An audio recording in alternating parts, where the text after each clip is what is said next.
So welcome back to Inside the Ropes, and we have our biggest guest we've ever had. He has fought everyone from Mike Tyson and Sylvester Stallone all the way to The Rock and Bret the Hitman Hart. He is the one and only WWE Hall of Famer, the Texas Rattlesnake, Stone Cold Steve Austin. Steve, welcome to Inside the Ropes. Hey, thank you guys for having me. How's everything going down there? It's great. We're very happy to have you on the show. So, let's get straight into the questions. So, Steve, Redneck Island sees 14 rednecks descend on your tropical island with a chance to win $100,000. So we were just wondering, what sets Redneck Island on CMT apart from other reality TV shows? Well, I tell you what, the fact that Steve Austin is hosting it is what sets it apart from everything else. But what I did was take 14 of the finest human beings I could find, 14 rednecks, and put them on an island, and I divide them into two teams, and I put these teams through all the challenges that I can think of, and I'm testing their strength, their durability, their brain power, their balance. I'm testing everything that they've got, and then that losing team has to come to my place where we vote a member home and send them on down the road. We continue this until we end up with one person, and that is the winner of Redneck Island and the person that goes home with $100,000.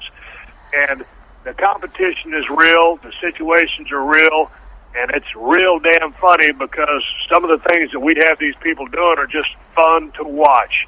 I think it's an easy show to understand what's going on, and you don't have to be a redneck to enjoy it. It's just a lot of fun. Recently, you also pleased a lot of wrestling fans by bringing back the Rattlesnake character of Steve Austin in the WWE 13 sit-down promo with Jim Ross and CM Punk. And it's been almost 10 years since you kind of slipped back into that Rattlesnake character. Did that give you any desire to bring back the old Stone Cold, or are you now kind of focusing on other aspects of entertainment? Well, I tell you, it was a lot of fun going back and being a part of WWE 13, the video game, and hang out with my good buddy, Jim Ross, and CM Punk, a young man in the business that I really like. I really like what he's bringing to the table and what he's doing. And to go back and get in rattlesnake mode was a lot of fun. And, you know, kind of we pushed the envelope a little bit there, but we kind of played it kind of straight down the middle. But I would have loved to ramp it up a little bit and go full-bore Stone Cold on him. But it wasn't time yet. Who knows if down the road it will be time, but I enjoy being that guy. That's a dynamic part of my personality that is a part of me. It's not me 24/7, but in a competitive environment, that is who and what I am. And I enjoy the adrenaline and the testosterone and the drive that Stone Cold brings to any project. Now, Steve, you're someone that has kept your finger on the pulse of pro wrestling since you moved away from it a bit. And we spoke to Bruno Sammartino on the show a few months ago, and he was very critical of the Attitude Era, which has obviously been celebrated in WWE 13. But do you think it's important for Hall of Famers and wrestling legends like yourselves to keep an open mind on how the business changes in a way that perhaps Bruno and others don't? Well, you know, I think Bruno is a legend in the business, and his opinion is obviously his opinion. I think that he is very close-minded about the Attitude Era, and one thing that maybe he's missing out on the fact is it is the entertainment business.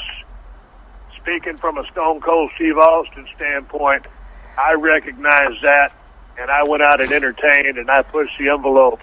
But when it came time to ring that bell in a 20-by-20 ring, I wrestled my ass off, and I gave the fans, and I brawled, and I fought, and I gave the fans every bit of their money's worth.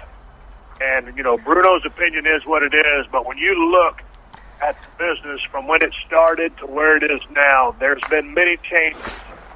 And if you look back when it first started, you know, without all the high spots and without, you know, everything that it would become, it was a little bit slow. Obviously, as a person that loves the business, I can appreciate that, but it's not for everybody. Fast forward all these years, and you have the product that you have, and everything moves faster, It's a different kind of entertainment, and, you either like it or you don't, with all due respect to Bruno. And Steve, obviously Redneck Island, there's 14 rednecks, but this isn't your first foray into presenting, because you brought 12 potential wrestlers onto WWE Tough Enough that you presented, and Andy Levine would go on to win that show, and we just kind of wondered, how much input did you have into that show and into Andy winning, and how did you feel given the fact that he's now kind of been released from the company? Well, I mean, Andy won the show because I said he won the show. That was totally my call. I put those people through the paces, and Luke had a very good chance at winning, but I figured with 4 years in the business, he had showed me pretty much his cards. A good-looking guy and a real nice guy. But I figured at 6'5", Andy had more pro potential. Now, had what's his name, Martin. Had Martin not hurt his ankle, he had a chance to win that thing. So, it was what it was, and I had 100% input on that show. I really enjoyed doing it. It is a shame that they dropped the ball and didn't bring it back. And Steve, recently you started writing columns for Fighting Spirit magazine, which is a big magazine over here in the UK. And something you said recently was that, in your opinion, that Sheamus wasn't quite ready to be the guy yet in the WWE. And for you now, looking at WWE or TNA, is there anybody that you see rising up the ranks that for you could be tomorrow's big star? Nobody really jumps out at me right now.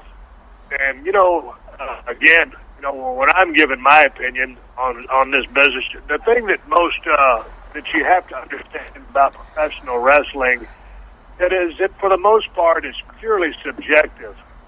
I offer the opinions and insights that I have after all the time and that I have in the business. I would consider myself somewhat of an expert. That doesn't mean that you have to agree with who I'm saying is ready or is not ready. It's a very educated point of view, though. So that being said, I go back to the fact that professional wrestling, for the most part, is entirely subjective. And if you can wrestle a scientific match, that's great. If you don't even know a wrestling hold, that's great. If you draw money, that's what matters. Giving the people their money's worth. Absolutely. And Steve, obviously you've moved on now. You're now doing Redneck Island. You've been in movies with Sylvester Stallone. But one of the matches that your professional wrestling fans would always wanted to see was a match against Hulk Hogan. And it never happened.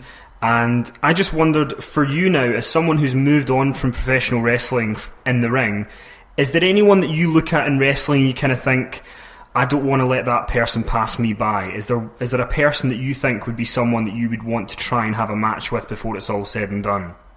In the business today? Yeah. CM Punk is probably the guy at the top of that list because he reminds me a little bit of myself from the way he came up to the business and the dues that he had to pay.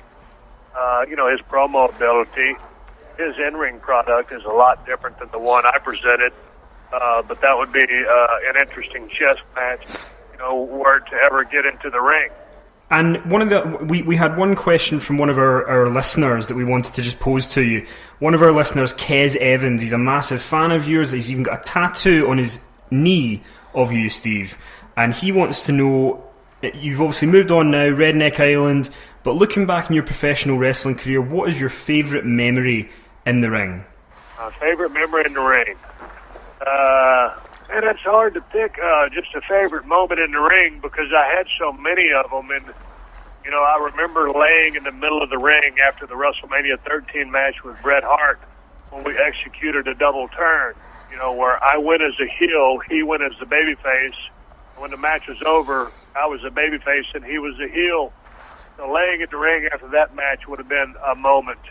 The moment, the wrestling The Rock in WrestleMania 17, or driving the Zamboni, in Detroit to the ring and jumping off and hitting Vince with a clothesline, or the beer truck and spraying everybody down, or the cement truck filling up the Corvette, there's a lot of good memories that it would be hard to pick just one because, you know, they were all so different. But to me, I enjoyed them all. And Steve, obviously, you know, you as we've said numerous times today, you've moved on now. You've done movies, done The Condemned. You're now doing Redneck Island. But a lot of fans want to know, what does the future hold for Stone Cold Steve Austin? What are you kind of focusing on going forward? Man, I want to focus on doing what I'm doing. Right now, you know, I'm healing up from my surgery on my left knee, where I had an ACL and a PCL put in.